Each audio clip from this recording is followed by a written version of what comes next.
I sat in a small dark room, unable to go anywhere because I was restrained. I was by myself, and the only light was a small amount of moonlight coming in through a window, the curtains not fully drawn. I wasn't sure where I was, but I knew I wasn't in my room back at the mansion.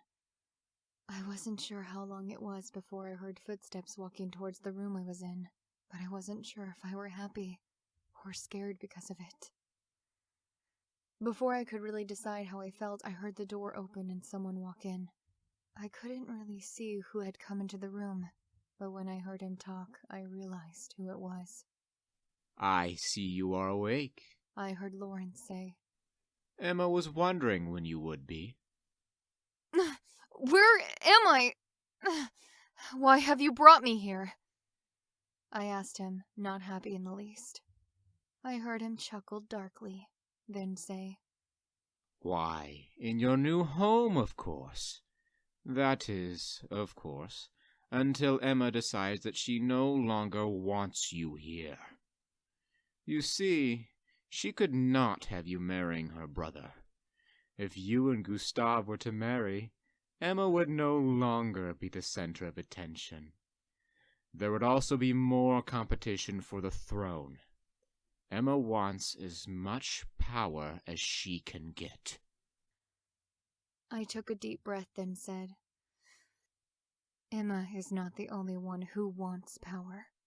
She is not the only one who took me from Gustave. From what I can tell, you are just as manipulative as Emma is, if not more so. I felt a hand stroke my hair, and I pulled away from him when I heard him chuckle again. "I suggest cooperating, Alina," I heard him say. "It will make things much more pleasant for you." I woke up with a gasp, looking around me to make sure I was still in my room. When I realized I was, I calmed down slightly, but I still felt a bit uneasy from my bad dream. I noticed my headache wasn't much right then, which I was glad about, and I had one other dream, one that had to do with Kaylee. The bad dream, though, was something that made me feel more like Lawrence and Emma shouldn't come here. I wasn't really sure what to do right then. I knew that there were unanswered questions and that I wanted Gustave to answer them, but I also wanted to tell him about my bad dream. I wasn't really sure how he'd react to it. I still felt like I should tell him, though. I wasn't exactly sure how I'd tell him, but I was sure I'd think of something. I went and got out of bed, then walked over to the door, opened it, and left my room. I didn't even bother putting a robe on over my sleeping gown. I just went and walked down the hallway, surprised by how light it was. When I looked around a little, as I walked, I noticed that some of the curtains were drawn and light was being let in. I also noticed a good amount of servants around, dusting, polishing things, and getting things ready in general. They seemed to not notice me, or if they did, they just didn't say anything. Maybe they were just too busy at the moment. I didn't really mind either way, having other things on my mind. After walking for a while, calling Gustave's name as I did, I jumped when I suddenly felt arms around me. I was about to try to fight whoever had me, tell them to let me go, when I heard, "Everything is fine, Alina. You are safe." When I realized that it was Gustave, I relaxed a little and said, Gustave, I did not... I thought you were someone else. "Why would you think that?" I heard him say. I looked up at him, after being silent for a little while, before softly saying, feeling a few tears fall, I was afraid that you were Lawrence, or Emma, trying to take me away from you again. "No one will ever separate us again," Gustave said, hugging me a bit tighter, but not so tight to hurt me. I was silent for a little bit before I said, just as softly as before, How can you be so sure about that? Both Emma and Lawrence are coming here, 2 days before your mother, father, and brother arrive, and they are both the type to. I feel like them coming here is a very bad idea. Gustave was silent for a little while before he said, I know that you do. Why? Then, are you allowing them to come here? I asked a bit louder than I had been talking, a couple more tears falling. They need to be confronted about what they did to you. Gustav said. He was silent for a short time before he said, What happened to you? Why are you so upset? I took a deep, shaky breath and let it out. I then said, still crying despite the breath I took, I had a bad dream about where I was taken to. Both Lawrence and Emma, but most of all, Lawrence did not want me to marry you because they wanted power for themselves. I'm not sure where they took me, but I had been in a small, dark room, restricted from leaving. They could try to do that to me again.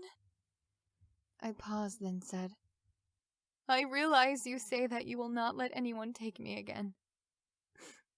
However, You do not feel very safe knowing that the ones that abducted you will be there. Gustav said. I nodded my head and said, yes. Gustav smoothed some hair away from my face before he said, Everything will be fine, Alina. We will make sure that there is always someone with you when they are here. I didn't say anything after he said that, not really sure what to say. I was a little comforted by his words, but I still had a feeling of dread. I hoped he was right. Gustav had never lied to me before. My mind still somewhat kept going back to the bad dream I'd had. Also, at one point, my headache showed up a bit, and it reminded me of the unanswered questions I still had. After my silence, I said, I am glad that someone will always be with me. I just hope that you are right, and that I will always be safe.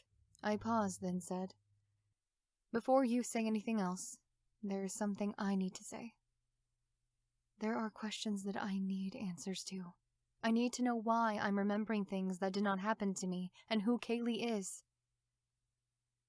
You did not answer my questions before.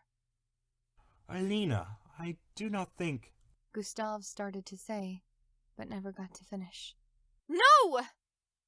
I said, pushing him away from me a bit. Tell me what I want to know! Tell me why you're keeping things from me! And while you're at it, how about you tell me why you brought me here?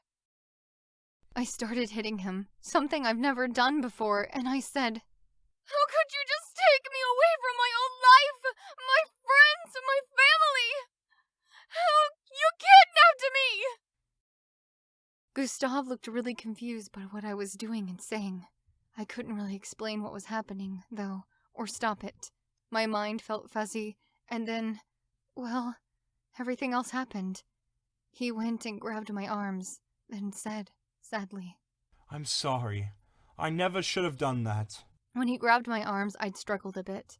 When I heard what he said, though, I stopped and looked at him a bit confused. I was silent for a little while before I said, you're right. You shouldn't have. If you explained things, or something, then maybe we wouldn't be in this situation.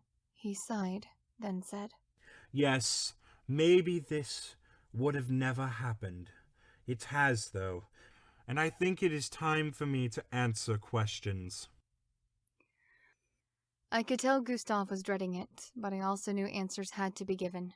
I walked along with him as he led me to the parlor. Once there, we both sat down.